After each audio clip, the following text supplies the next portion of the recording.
So first thing we're going to talk about is results. I want you guys to really understand this. So blank happens when you achieve blank, okay? You guessed it, results happen when you achieve your ding, ding, ding goals. Now, goals are behavior, correct? They're behavior-based. So now a lot of people say that they want to lose 20 pounds. Now, 20 pounds is a result. Losing 20 pounds is a result. Now, our objective here is to set goals that are going to lead you to losing 20 pounds. We'll talk about that in a second, but you need to understand this process. So we're going to track your body composition every week. In our culture, in our brand, and what we do for Fuse Fitness Coaching is we do it at least once a month with you. And I'm going to back up one notch here. So now, if we look at September 18th, this person weighed 238 pounds. Their body fat was at 41.3. Their lean mass was at 139.8. You guys with me?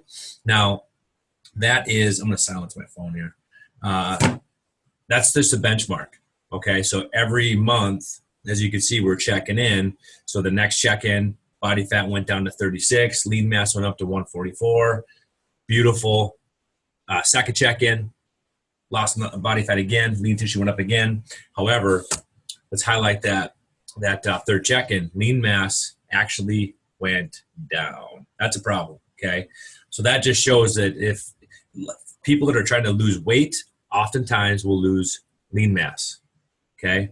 Now, our program is focused on losing fat and building lean mass. So it's not weight loss, it's fat loss. Big difference. So in this case, the situation, this person was eating about 1,580 calories, as you can see, that's the average. We bumped up the calories by 300 to get their metabolism to go in the right direction. Okay, a lot of people think that they need to continue to eat less and move more to get their metabolism to run right, and that's not always the case. More often than not, it's not the case. So you're going to learn about that. So you should understand fat loss versus weight loss. We talked about that. The scale doesn't tell the entire story because the scale doesn't tell you your fat mass, your body composition, or your lean mass. Okay, you should win every single month. Now in this challenge, you're probably going to, on average, you're going to lose about 5% of body fat in this 6-week challenge. Okay. Lean mass is a 10% gain on average. So expect when you start putting together the results, that's what you should see in this 6-week challenge.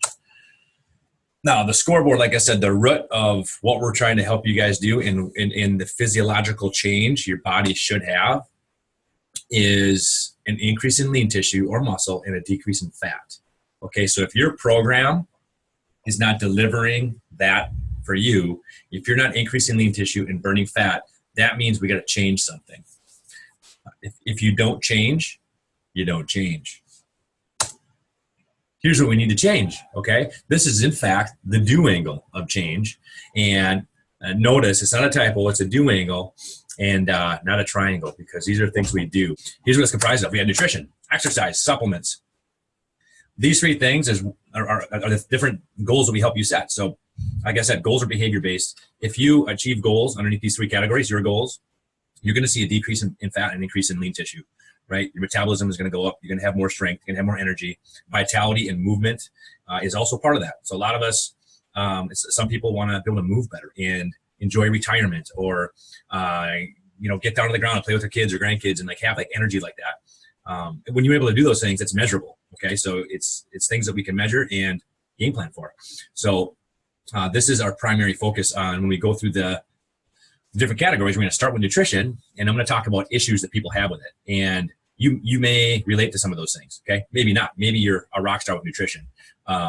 Maybe your opportunity is exercise. Okay. Or maybe it's supplementation. So some people, what they need to start with is exercise. Okay. It just depends on where you're at.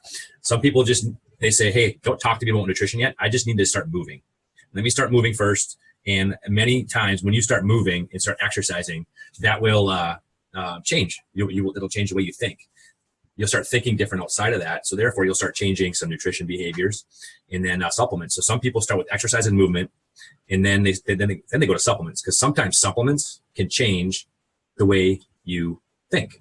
Okay, they can change how your body reacts to the food you eat. For example, many people are they are undernourished, what they overconsume. So they overeat calories, but they are undernourished from a nutrition standpoint. Okay, now simply adding the proper nourishment and having proper micronutrients and vitamins and minerals and things like that in your body to help your body run properly, you'll start making better nutrition decisions because your body's not continuing to crave calories. That's just one example. So you'll find where you're at, and everybody has a different plan. So we have a couple hundred people that train with us. There's a few hundred different plans. So everybody's in a different spot. So just know that. Find something for you and set plans around it and do it. Don't just try it. Do it. See, it says do angle right over in the corner over there. So nutrition is the first stop. Now, there's three issues or problems that I feel a lot of people have. So we're going to go after these. So some of the issues that people have are, number one, they are not sufficient with their micronutrient consumption. We'll talk about what that is. People aren't sufficient or smart about macronutrient consumption either. Number three, sometimes folks have issues with digestive health, okay?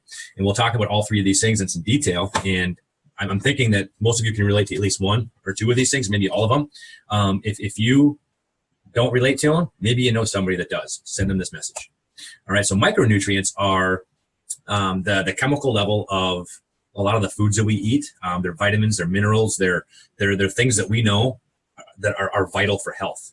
And I feel, and it's not just my feelings, I got stats and science to show you this, that people jack this up. People don't do it right. They don't think about it.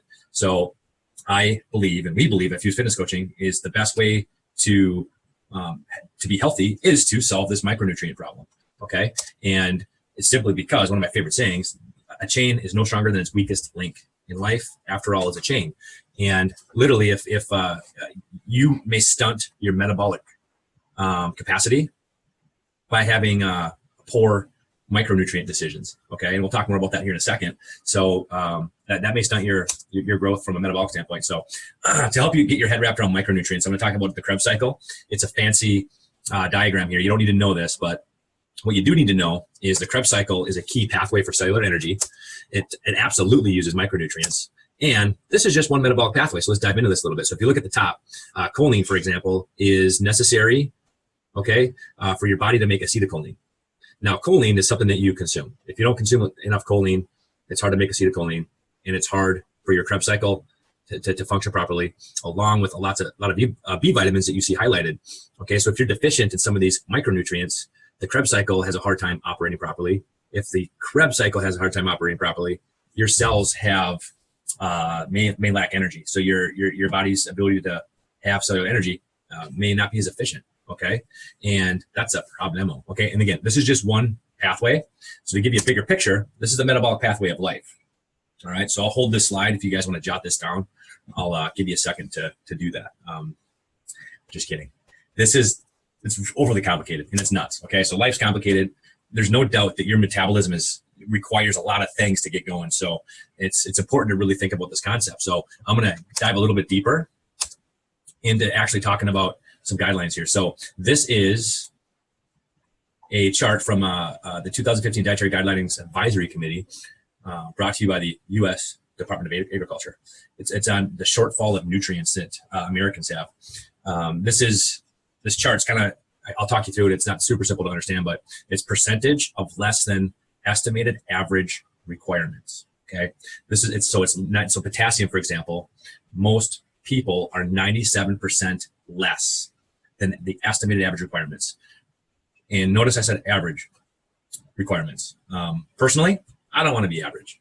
I would prefer to be optimal. I don't know about you. So hopefully you're like me. You don't want to go average. You'd rather be optimal. And looking down the list here, so 95% less than estimated average requirements of fiber. Vitamin D, same thing. Choline, we just talked about that for the Krebs cycle. This is not good for you or your metabolism. So you may wonder why you don't feel super good, because you may be deficient in some of these things. And we have some simple fixes for you. So now, just to frame this up a little bit better, so potassium is a mineral that's critical for life. It's necessary for the heart, kidneys, and other organs to work normally, okay? We need potassium. Fiber allows you to eliminate toxins and absorb vital nutrients from food. Vitamin D deficiency is linked to a lot of issues that people may have, Okay, and that's just the top three. There are just a few of them here to get into it, but we just know that there's simple fixes to this, which we'll talk about. Now, I'm going to start getting into some solutions here. So this is a chart that talks about where people are actually getting their nutrients from. So there's a few different ways to do it. You can get it from food, right? So eating food, which is, you need to eat food, no doubt. Some foods are fortified with micronutrients, like orange juice, for example. Oftentimes they'll fortify with vitamin D and calcium. A lot of cereals are fortified, and also the third thing would be supplements. So actually taking a multivitamin. So those are the three different ways. And the black bar is just food. The white bar is fortified foods with food. And then the last one, the gray bar, is food and supplements. So as you can see, vitamin A, for example, 75% below estimated average requirements for vitamin A. Vitamin C, that's for people that just eat just food and depend on food only for micronutrients. White is the fortified folks. They're about 45% less than average requirements. And then vitamin A for folks that actually take supplements, they're still below estimated average requirements, and they're taking a multivitamin. Okay, and you can see the trend going to the right there that we have some issues with it. This is just data that I pulled from the Journal of Nutrition. So just something to think about. Again, maybe this isn't you, maybe you know somebody. Now, so that's micronutrients. So I'll talk more solution about that. So obviously this is pointing to the people that are taking supplements are less deficient. So we'll talk about that in a second. But first, we're going to dive into micronutrients or macronutrients. Macronutrients are bigger, right? So micro, little, macro, big. Macro is carbs, fat, and protein. We're going to talk about how your body responds different to those. And you may have an issue with this, maybe not. However, somebody in your team might have an issue with that, and we need to have a little talk with them if they do. So to understand macros, the best way to understand that is to understand the blood sugar craving roller coaster. This is one of my favorite talks because it really gets you to kind of open up to what happens when you consume food. So let me start by bringing you through a potential bad example here. Okay, so let's say Bill wakes up in the morning and he has oatmeal, a glass of orange juice, and a banana. Okay, all those things are relatively healthy, right? So there's nothing really bad with those. It's fruit and it's oatmeal, and that's all good stuff, right? However, the issue with it is he's eating it at breakfast, and it's all carbs, it's all sugar. So what happens when you consume a meal of all carbohydrates? What goes up? Your blood sugar goes up, right? So when your blood sugar goes up, what else has to go up? Insulin has to go up. Okay, so there's two issues with that. So when insulin goes up, that pulls down your blood sugar, okay? And you end up low blood sugar in a crash, okay? So that snack, that second food interaction of the day ends up being a bag of Doritos, and you're elbow deep in it, and you're not sure why. So the crash can cause your brain to tell you to do interesting things like eat Doritos before it's even lunchtime. So, and that's your body's way to balance out blood sugar. Okay. The second thing that it does is when insulin goes up, it shuts down fat metabolism. Okay. Your body doesn't burn fat well when insulin is high because insulin tells your body to store things. And if you're doing this challenge, you want to burn fat and build lean tissue. So you want to burn the fat, baby. So the alternative here, guys. So the two issues are you end up in a crash and you crave carbs, and then on top of it, you stop burning fat. So let's do something about that. All right. So I'm going to talk to you about something called carb backloading. So what carb backloading offers is it's minimizing fruit and starch and the carbohydrates that would influence blood sugar. It's limiting those until dinner. Okay, so carb backloading would suggest that you would avoid starch and fruit throughout your day until you hit dinner. Okay, so I know a lot of people will say, hey, wait, I thought I was supposed to eat all my carbs earlier in the day. You can. If you're maybe an athlete, you can do that. However, we're trying to balance out your blood sugar and help your body burn fat better. It's going to take some extreme things to do that. And carb backloading is not bad. It's not extreme. Anybody can do it. So when you make choices for your nutrition, you're going to mainly eat protein, fat, and vegetables for breakfast, snack, lunch, snack. And then dinner, you're going to want to have your serving of starch. Now, I'm not talking about going to Olive Garden with a big pile of pasta. Your fist is a serving of starch. Okay, so that's when you think about having a serving at dinner, it's the size of your fist. So we're talking rice, pasta, potatoes, and things like that. Quinoa would be good. So a starchy choice the size of your fist at night. So breakfast, for example, would be 2 to 3 eggs with some sauteed vegetables. You can also do a greens shake too. So we have lots of greens powders that you can do along with your protein and fat. That's an option. And then snack would be almonds with a cheese stick. Lunch, you're taking salad, okay, with protein and fat on it. So avoid dressing with high fructose corn syrup. Okay. And then afternoon snack, you could do nuts again. You could do some hummus with some vegetables. So connect with your coach. There's lots of options. However, the mindset is minimizing and actually having zero carbs, meaning starchy vegetables, starchy fruits, and then all starch and fruit until dinner. The other option would be carb cycling. That's for your lean earner type. So if you're a lean earner, meaning your primary focus is to build lean tissue, to burn fat on the backside, carb cycling is a great way for you to get that system going.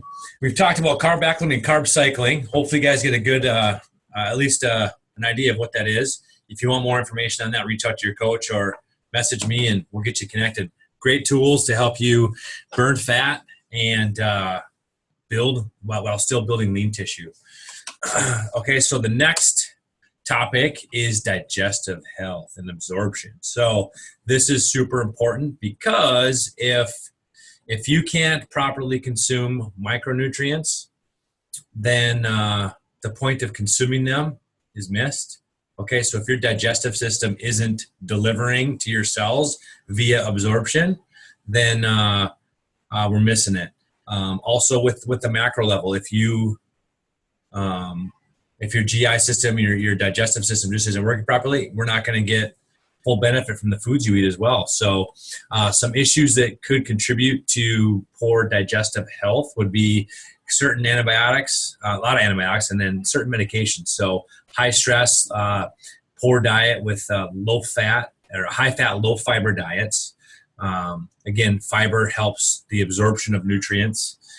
Lack of exercise and movement and blood flow, poor hydration, and just low on the micronutrients. So as you can see, it can kind of be a double-edged sword in the situation of trying to get your body to absorb all the nutrients that it needs to make your metabolism run like it should.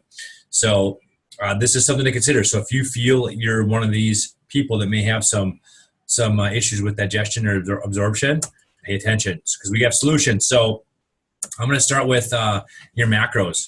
One of the solutions that you may have is just practicing a lower carbohydrate diet and tracking on MyFitnessPal. MFP stands for MyFitnessPal. So just tracking on MyFitnessPal, making sure you hit 40-30-30. Get a multivitamin / multimineral supplement. It's the simplest thing you can do for your health is literally just take your vitamins every day. So simple. Make sure you get your fatty acids too. So I recommend a supplement for that. Take a high quality omega-3 fatty acid. We have Coreplex and Omegaplex. Coreplex is the multi-mineral, and Omegaplex is the fish oil. So the Coreplex, it's a fantastic multivitamin. Covers a lot of different things for you. It has there's some people that take it as a prenatal because of the folic acid in it is enough that would qualify for prenatal. But it has a lot of great components to it. The Omegaplex is a high quality fatty acid supplement because of the EPA count in it. So if you're omega, look at the back of your omega fatty acid. If it doesn't tell you how much EPA and DHA it has, I wouldn't take it because chances are it's probably low on the EPA, which is the super important pieces of your of the fatty acid. So your cell wall is literally made of fatty acids. So if you have poor intake of omega-3 fatty acids, your cell walls could be compromised. If your cell walls are compromised, hydration and nutrients in and out of your cell may be compromised, which if your cells aren't healthy, that means you're not healthy. Let's just do this. Take a omega and call it good. Another staple is a probiotic. So taking a probiotic every day is just something simple that you can do for your absorption and gut health. So here's a 10-day cleanse that you could do, and something that's, like I said, it's kind of the easy button, not simple, but it's an easy button that you can press to make sure that you're getting good function out of your digestive system. So this contains probiotics, fiber, digestive enzymes, and cleansing properties. So it comes in 2 boxes. So the Herbal Cleanse box that you see there has 2 different bottles in it. One bottle is your probiotics. Okay. The probiotics are taken 30 minutes before you eat breakfast. Okay. The fiber box is there are 10 fiber packets in there. You take your fiber packet with breakfast. While you're on the cleanse, you'll do an omega-3 fatty acid, the Omegaplex, with dinner. At night, you'll take the other bottle of the of the Herbal Cleanse, and you'll take the Herbal Cleanse capsules at night. Okay, so this is a kidney, liver, and intestinal detox, and it really does help. So every 90 days, you can repeat it. It does the body good. So again, it's a very simple thing that you can do every 90 days just to make sure you're getting proper gut health. So choose a goal, you guys. Here's where you're going to want to write down what you want to do. So a goal of yours, maybe just to track on MyFitnessPal. Maybe that's what you start with. Then the next thing you want to set yourself for is to hit your macros. Low-hanging fruit is multivitamin, fish oil. Take multivitamin fish oil. 10-day cleanse is a great action for you to get better nutrition. Do carb backloading. Okay, so my suggestion would be to track on MyFitnessPal, manage your macros, do your 10-day cleanse. After the cleanse, start taking a multi and doing carb backloading. Some people may need to just stop eating 3 and only eat 1 Snickers a day. Maybe that's where you're at. Everybody's at a different spot, different strokes for different folks. So now we're going to talk about exercise. Exercise is a piece that I feel a lot of people miss on too. I'm not going to lie to you. There's some opportunities here. So the problems that I see is people having a plan to increase lean body mass. Okay. So lean body mass isn't just muscle. It's bone tissue, ligament tissue, and obviously muscle. Okay. So a lot of things goes into your lean body mass. So people mess up their pre- and post-workout nutrition. We're going to talk about that. And a lot of people are confused with how to burn fat with cardio. The first problem we're going to talk about is muscle development. So this is really important for us and our mission to help people improve their metabolism, because our brand is built around helping people lose fat, not weight. Okay. Now weight loss disregards this. So if you're doing a weight loss plan, you can shut this off right now.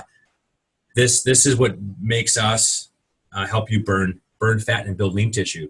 Now, your metabolism can go 2 ways. You can either be anabolic, okay, or catabolic. Those are the 2 options, okay? Let me explain the difference between the 2. That's a smiley face. That's a frowny face, okay? So we want smiley face. We want to be anabolic, okay? So get this for a second. So here's why being catabolic is bad. Here's how it gets bad. So say that you go and lift weights. You go to Fuse and you just crush your workout, okay? And you're a little sore. That soreness is micro adhesions in your muscle. Little, tiny adhesions in your muscles, okay? Now, that's a good thing, because when you consume calories and protein, your body converts protein to amino acids, which helps your muscle and your lean tissue heal, right? Now, imagine if you weren't eating enough calories. You go lift weights and you're not eating enough calories for your metabolism to operate at a baseline. You may have heard this term, basal metabolic rate. If you're not consuming enough calories to hit your basal metabolic rate, your BMR, your chances are you're going to be catabolic. You're going to be in catabolism, which is not cool. Meaning you break tissue down, and it doesn't allow your body doesn't heal it, because you're not feeding it enough calories to run at a baseline. It's certainly not going to help you perform optimally and heal your tissue. So we need to make sure you consume enough calories to be anabolic. Okay. So we want smiley face, not frowny face. So hopefully you get that. It's really important. If you didn't get it, rewind it and listen to it again, because it's super important to make sure that you can increase your lean tissue while burning fat. Now, how you build muscle, there's 3 variables in my opinion. You got form, overload, and intensity. Okay, so number 1, you have to have proper form, right? If you don't have proper form, the wrong tissue, the wrong parts of your body may be stressed, causing overuse injuries, and which may take you out of the game. So you have to have proper form. Okay. But you also need to make sure you overload your body. Okay. If you don't overload your body, your tissue's not going to break down, and you're not going to give yourself that metabolic benefit from weight training. Okay. So overloading is super important. Now, the other piece is intensity. So there's my form picture. So making sure you have proper form. But again, intensity is super important. Okay. So every time you, unless you're brand new, okay, if you're new, you want to ease into it. But as you get more conditioned, you literally want to push your body further than you thought you could pretty much every time you work out. Okay. That process happens more efficiently when you're working around other people. If you're working around other people that are trying to do the same thing, and you have maybe somebody pushing you like a coach, you're going to see more benefit because you're pushing yourself beyond what you thought you could do. So just think about this for a second. If you only push yourself as far as you thought you could go, you'll always stay the same. Okay. In order to get change is to push yourself beyond what you thought you could do. And that's how you get growth. So it's really important to put yourself in a situation where you can do that, and don't be afraid to smile and build muscle. Now, so muscle development equals metabolism. So we can agree that it's important to build lean tissue. So you need to get your caloric need. You need to hit your metabolic minimum to build lean tissue. That's super important, and to increase your metabolism. My suggestion is to do full body workouts, anywhere from 2 to 4 to 5 times a week. Okay, so full body push, full body pull, weight training. What that means is one day, on a Monday, for example, you'll do all push mechanics, push-ups, leg press, tricep extensions, chest presses, shoulder presses, things like that. So all push mechanics one day. The next day, you'll do all pull mechanics, which would be lat pull downs, RDLs, deadlifts, leg curls, arm curls, things like that. So you alternate days. So now you're working your full body every time you lift, giving your metabolism the best chance to perform and to develop. Change up your program. Once you've changed your program, so basically once you've created adaptation, meaning your tissue have broken down and you've increased lean tissue, okay, you've changed, right? So meaning if you want to continue to change, you need to change. So that's why we have Ignite, Burn, Explode. They're all different stimuluses on the body. So therefore you continue to get change and you avoid plateau. Okay, so each phase, Ignite, Burn, Explode, they push you, but they push you in a different way. Okay, so change up your program, do our free week so you can see what at least one of those phases is like. Make sure you have a smart post-workout plan, post-workout nutrition plan, and a pre-workout nutrition plan. We're going to talk about that next.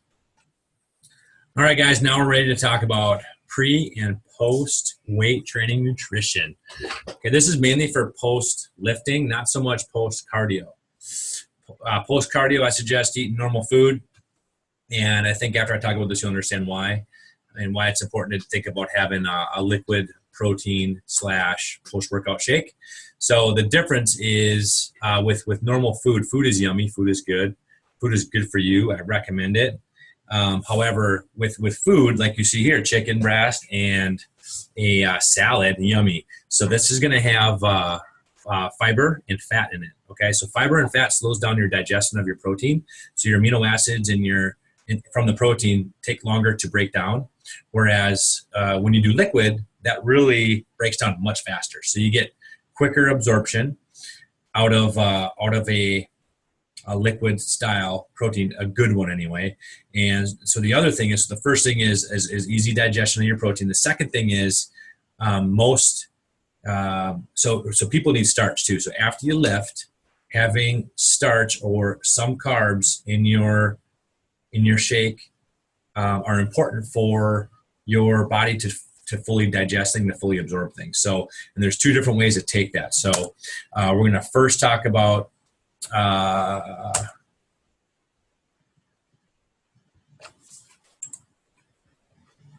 stuck. Okay, so here we go. So we're going to first talk about your pre-workout, and then we'll talk about post-workout. So now there's 2 types of folks out there that we classify. So you have the lean earner and the fat burner, okay? Now that's important to understand. So the lean earner is somebody that has set up their nutrition and nutrition, exercise, and supplement goals to help them build lean mass as the main priority. Okay, so they are building lean mass as the main priority. The fat burner is somebody that has nutrition, exercise, and supplement goals that'll help them burn fat as their main priority. Okay, as you get more lean, the objective should go towards building lean mass to burn fat on the back end. So I hope that makes sense. So now, if you're a lean earner, that's roughly what percentage you want to be at if you're going to be trying to build lean mass as a priority. Now, for pre-workout, I suggest Mass Impact plus Spark for a lean earner. Mass Impact is your creatine, amino acids, and Spark is going to be giving you some caffeine and some B vitamins, help get your body ready for exercise. Spark can be something that you do when you wake up in the morning instead of coffee. It's also great for your pre-workout. So as a fat burner, I suggest 2 options here. So you get the pre-workout from our Fit line. That's fantastic. Or if you like Spark, you can go Spark plus Catalyst.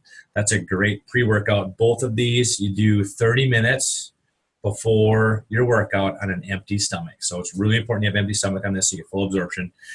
You don't want to necessarily sip it before your workout. You want it in your belly for sure by the time you start working out, preferably 30 minutes before. That's really important. Post-workout fuel is really important to have the right plan for this too. So a lean earner is going to go 3-to-1. So that means 3 carbs to every protein, 30 minutes after you lift. Fat burner is 1-to-1. That's 1 carb to every protein. And those are 2 options there. Now the post from our Fit line is about half the calories of the meal replacement. They're both a 1-to-1. However, you would use, as a fat burner, you would use post if, for example, you worked out at 5 a.m. and plan to have breakfast shortly after your workout. You would consume the post, it's only 100 calories, after you lift to get quick absorption, and then you would have your meal about an hour after that. Okay, if you're going to work out at 5 a.m. and you want to just have a post-workout shake and then on with your day without having to make a meal, then you're going to do meal replacement. Okay, so the meal replacements are fantastic after you lift. They have a 1-to-1 ratio. They got 24 grams of protein in it, and it's a great post-workout. So most times if you go to GNC and just ask for a protein for after you work out, they're going to hand you just a protein powder. Whereas if you have protein powder, that's fantastic. Still use it. Use it to fill nutritional gaps throughout your day. My suggestion would be to do one of these options for post lifting, and then I think you'll see a lot better results. But continue to use your protein to fill nutrition gaps during the day. The third problem is cardio confusion. So cardio confusion is an issue because a lot of people don't know the point to cardio. So the point to cardio is to help your body burn fat better as a fuel source. However, you want to teach your body to burn fat at even a higher level. Okay, so there's 2 things. It's burning fat as a fuel source, but also teaching your body to burn fat at a higher level. So we do that through our MyZone system. So this will help you understand what happens when you do cardio. When you do cardio, you burn calories, correct? The higher your heart rate goes, the more intense you get, the more calories you burn, right? However, as you get more intense, as you get into 80 to 90 to 100% of your max heart rate, you burn more glycogen, okay? Sugar for fuel, carbohydrates for fuel, and you burn less fat. Okay, so lower heart rates, you burn a higher percentage of fat calories. However, you don't burn very many calories, okay? So with proper cardio and efficient cardio, we find a happy medium with that. So with MyZone, it identifies your anaerobic threshold as 80% of your max heart rate. So the formula to find your max heart rate is right there. All right, so you need that formula if you don't have MyZone. If you have a MyZone, you don't need to remember that. It does that for you. And it puts you in the right zones right away. So MyZone is a fantastic way to get a customized program in a split second. It's from a training standpoint, I've been a trainer for 17 years. And this allows me to give you unlimited customized programs, customized workouts for $100. It's awesome. So highly consider doing that. Oops, missed it. So here's what it looks like. got my slide screwed up, but that's your MyZone. The MyZone for our challenge for Hustle the Muscle is important because for every 100 MEPs, I'll explain MEPs in a second. For every 100 MEPs, you get 1 point. So your team could just rack points by getting your MEPs. So MEPs are MyZone efficiency points. All right, so I'm gonna back up to this. So MyZone efficiency points are points you get being in each zone. So for example, in yellow and red, that's high intensity. You get 4 points for every minute you're in yellow and red. Green, you get 3 points for every minute. Blue, 2 points for every minute. Gray is 1 point for every minute. However, in our challenge, you don't get points for being in gray. Sorry, folks. You can't just wear your monitor all day long and rack points. So you got to have your heart rate elevated. So MEPs are important. So let's talk about setting a goal. Maybe a goal for you is just learning how to lift. If you need to learn how to lift, I suggest getting a trainer, give a free week a try at Fuse, and work out in a group. It's fun to work out in a group. You don't have to take Fuse classes to be part of this challenge. However, our classes are going to give you cardio and strength, so you can build lean tissue and burn fat. Now, here's a schedule that I would suggest. So I would lift Monday, Wednesday, Friday, so you get 3 days. Okay, so I would recommend a push, pull, push, and just keep alternating that. Cardio Tuesday, Thursday. Get a MyZone belt, and it'll tell you exactly what you need to do for cardio on Tuesday and Thursday. It's super, super, super, super